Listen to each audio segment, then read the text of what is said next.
Hero Factory and Bionicle, a wonderful series on my good friend Tyler's channel, TJ Films. I might link that in the description. This is a very rushed video, so if I don't link it in the description, I am dearly sorry. But Ty, if you could, just comment down below, that way they can find you. So yeah.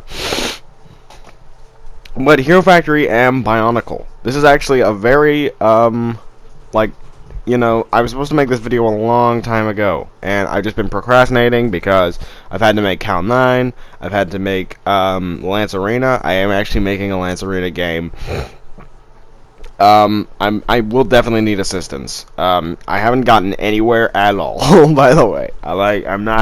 I'm nowhere near done. I want to say, like, how far am I? So, I'd say that I'm not even far enough for someone. I've only made one building in the land, and it's taken me, like, I started this back in, like, July?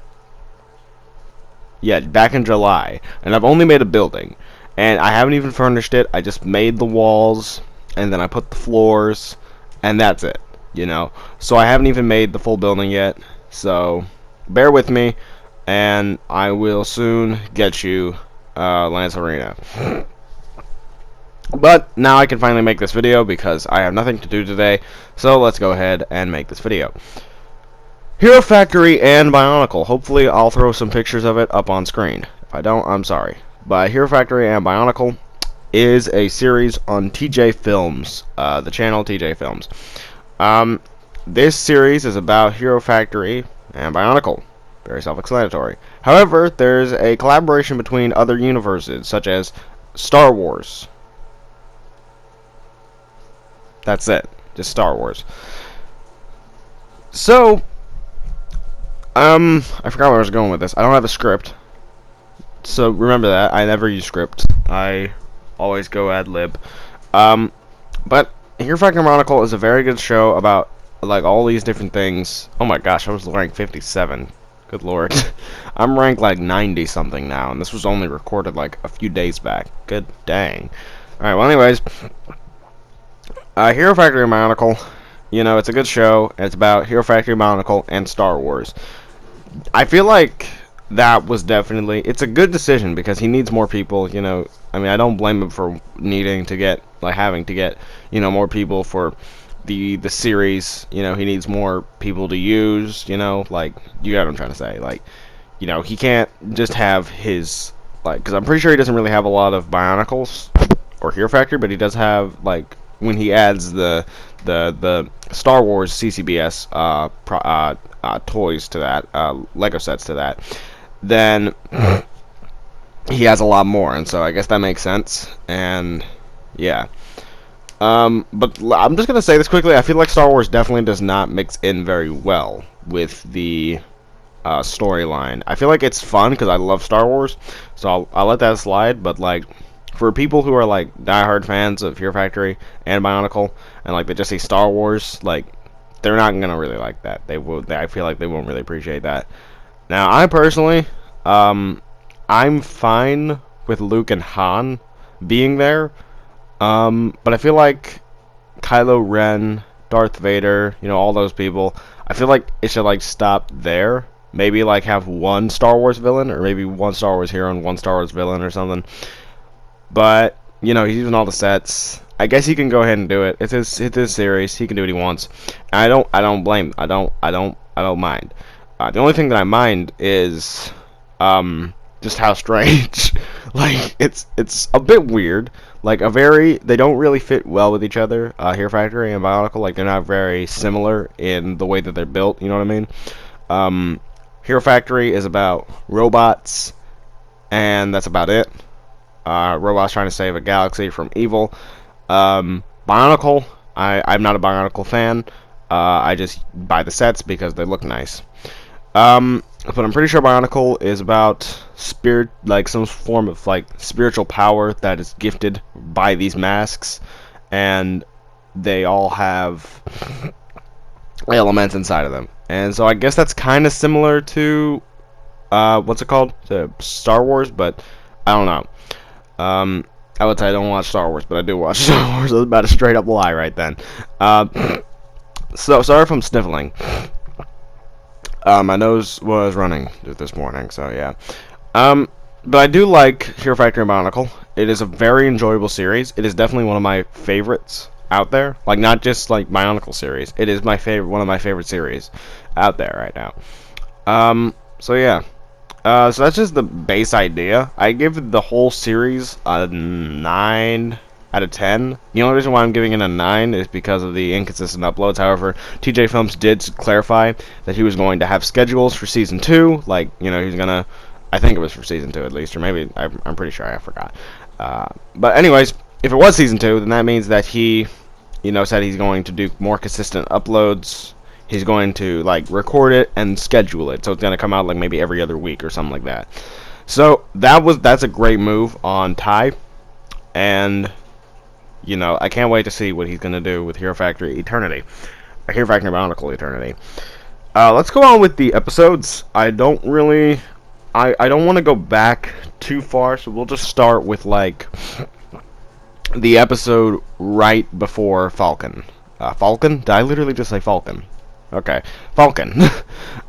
It's Falcon, but I'm gonna call Falcon for now because Star Wars. Also, TJ Films, please add that as a thing. Like, Han always calls Falcon Falcon. I would love to see that. That'd be a really funny nod. But anyways, so we're gonna start with the episode before Falcon. I'm pretty sure that was that Clash? No, that wasn't Clash. I don't think so. I completely forgot what episode it was, but I remember that Kopaka was extremely sick.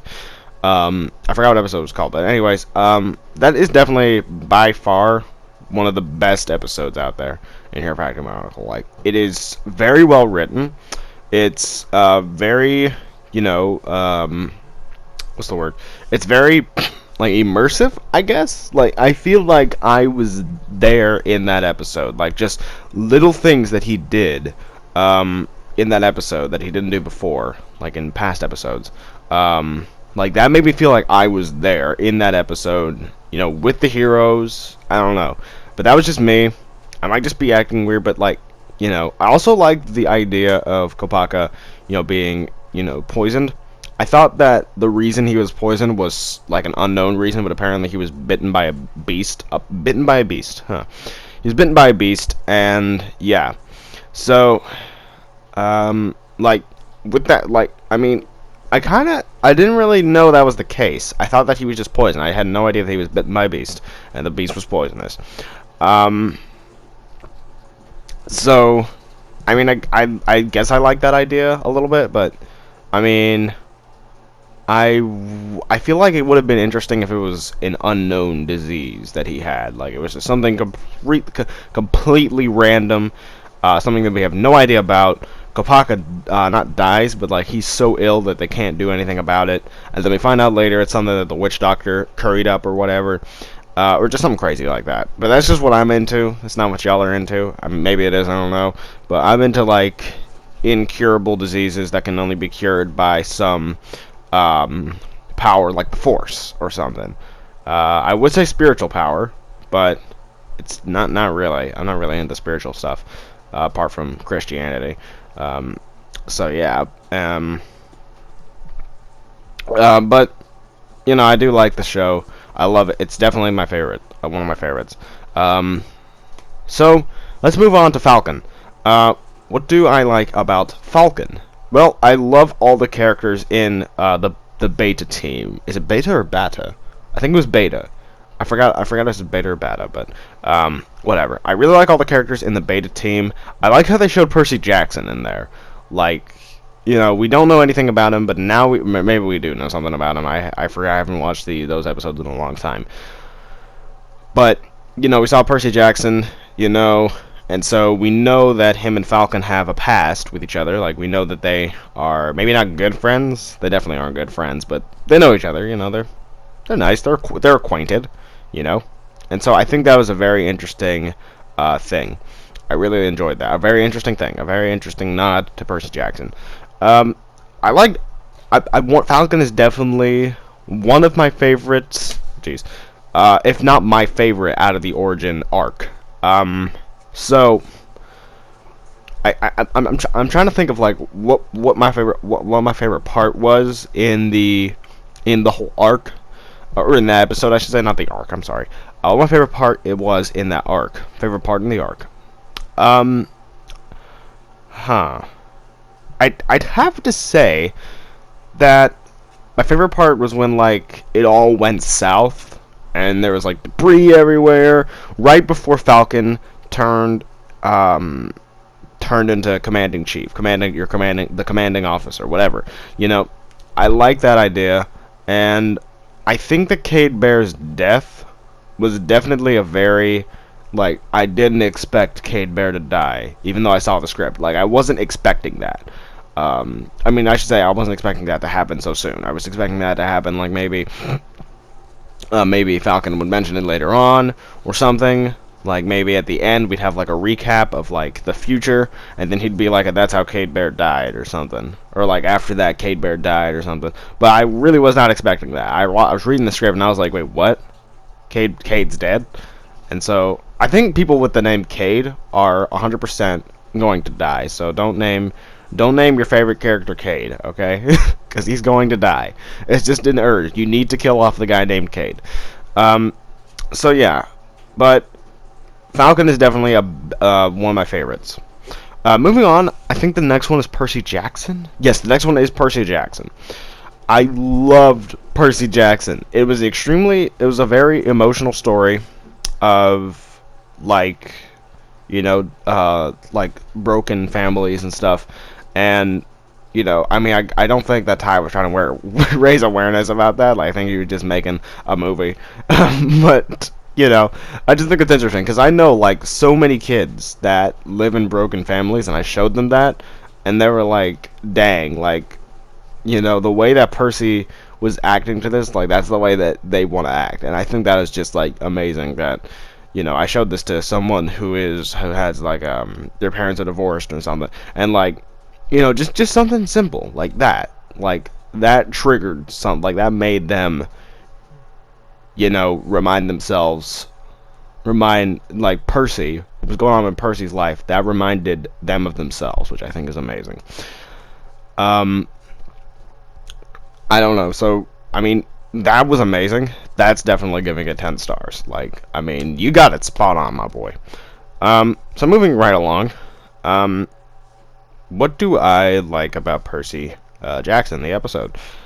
I really like Percy's dad. I forgot what his name was. Charlie? Was his name Charlie? I completely forgot. Was his name Charlie? I don't think his name was Charlie. But we'll call him Charlie for now.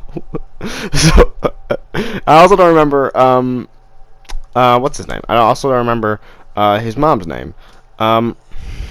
But I liked Percy's dad mainly just because, not even because I voiced him. It was just like, he was trying his best to keep his family safe, but he wasn't doing what he needed to do. Like, he was doing what he thought he needed to do, and, like, that ended up killing him. So, I think that was an extremely interesting thing. I'm pretty sure that's the reason he did the thing with the Dark Crystal. I may be wrong. I don't know. But all in all, Percy Jackson, 10 out of 10. What is it called? Thinker is a good episode. I loved Thinker.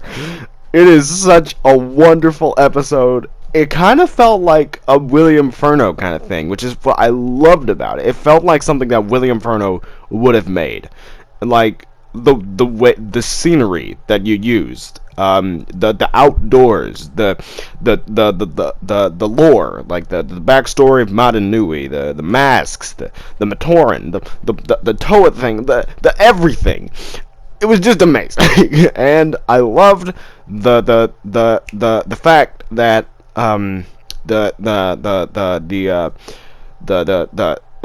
I can't think straight. I love the fact that whatever his name was, I think his name was, I forgot what his name was, but he was Thinker's brother, and obviously I love the fact that he turned into Makuta Horadax.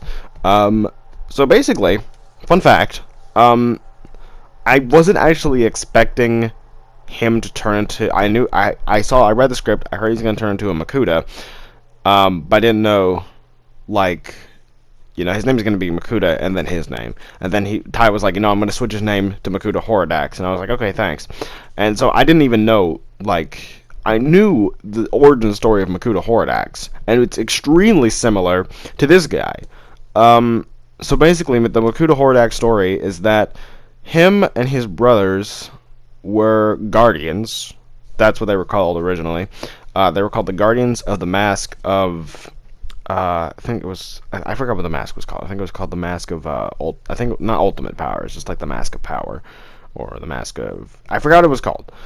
But anyways, so and then later on, he thought like we're protecting this mask, and what are we getting from it? We're gaining nothing. And so then later on, he decided to wear the mask and see, like, is it worth, like, protecting?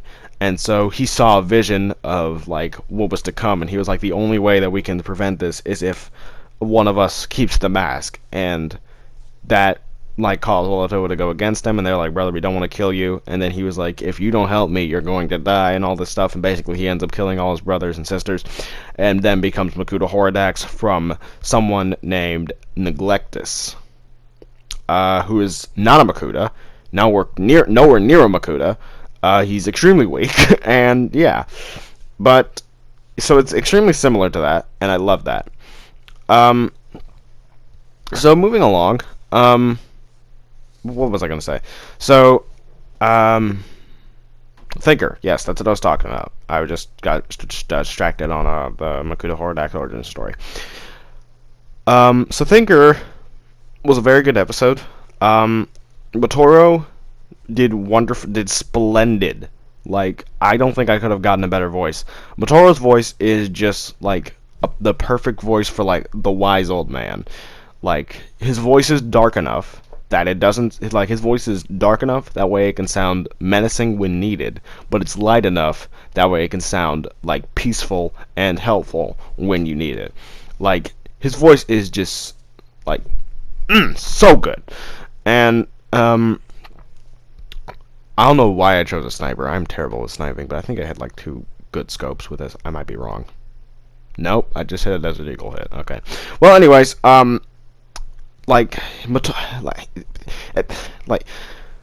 oh wait, I didn't get a kill with a sniper and then died.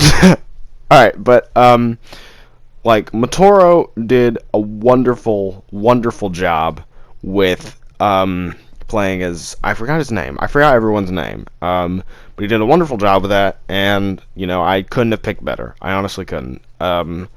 Like, not even I have done some pretty wise, like, old man impressions before, but Motoro doesn't even have to do an impression, honestly. He can just speak, and he sounds like a wise person. He sounds like, he knows all the secrets of the universe, honestly. And so I just love that about his voice. And so, I think that, like, the cast he got, it was perfect. I loved it kind of seemed like, if y'all have even seen The Mandalorian, there's this one episode, the final episode actually, where these 2 scout troopers have the child in the bag. That sounded weird. I'm probably gonna put like a title in the beginning of the video saying like, unplug your microphone, unplug your headset at this point, and see what your family's reaction is or whatever. So anyways. But in that episode, they had the child in a bag, and one of them was asking a whole bunch of questions about the child, and he was like, "Well, you got to see him. I never got to see him." And like, there was a whole bunch of this kind of thing. Like, one was defending it, one was going against it. He was like, "Hey, how long has it been since that thing moved?" And he was like, "Oh, you just want to see it." That's what that scene reminded me of. And I'm a huge fan of Mandalorian. I love the Mandalorian. So that made me happy. That made me real happy. And so, what was it? I feel like there should be, like, I feel like they should have a role in Eternity, Her Factory Eternity, if y'all even know what that is. That's the movie that TJ Films is coming out with, I actually don't know when. He never updated me. because I actually don't know why. Maybe he just doesn't want me to spoil something because my mouth is big and I will tell someone. So, yeah, but Hero Factory Eternity, I kind of want to see those guys return. I don't know what they would be guarding. They don't even have to be guarding anything, but I would like to see those guys return because they were pretty interesting. Finally, we're going to go on to the last episode of the series, episode 19. I haven't watched this one in a while. I watched it once, and I need to watch it again. But from what I can remember, they were just trying to find an antidote for Kopaka. It was a nice way to end off a series, a very nice way, and I love the fact that William Furno made an appearance in this, movie, in this episode. That was surprising. I did not expect to see William Furno, but he was there, and that is amazing. Yeah, like William Furno's voice is extremely diverse, and he can do a lot of voices. He's kind of like me, but he's better because he can do like every single kind of voice. I'm so disappointed in that shot. I blew up a car. Like, are you kidding me? It's not that. Anyways, so I think that William Furno. I kind of want to see William Furno do another voice. Like I kind of want to see him do something else. I'll ask Ty if William Furno might be returning. He probably won't tell me like definitely because he doesn't know yet, obviously. But I do want to see William Furno return because he's definitely got one of my favorite voices, and he definitely I just want to see it. I just want to see him again. But the episode was crazy. Just Jellyfish did a wonderful job with the voice of Gali. I'm pretty sure that's who she played. My sister also played. I forgot what her name was, but she did an okay job. She could have done better.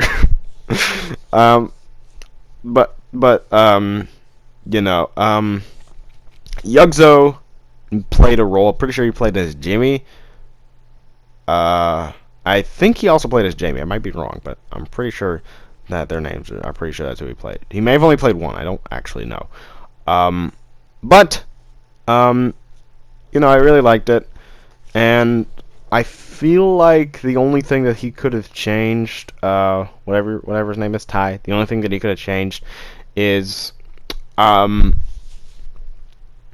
trying to remember what I was gonna say. The only thing that I think Ty should have changed in that whole, the whole video, the whole episode, is instead of having them looking for a cure for Kopaka, like all of them looking for a cure, I feel like some of them should have been looking for the beast that poisoned Kopaka. I think that's actually what they were looking for. I might be wrong. Maybe they were. I don't really remember. Because I haven't seen the episode in a while. I really need to watch that episode again. That was a good episode. But from what I remember, I'm pretty sure they weren't looking for the monster that poisoned Kopaka. I'm pretty sure they were just looking for an antidote from another monster. I don't know, man. But I think that would be interesting, and if that monster is comprehensible, then they could talk to them about some crazy thing that they have no idea about, like, I don't know. But I think that'd be interesting, like, the monster could talk to them about something coming in Hero Factory Eternity, so I think that'd be interesting.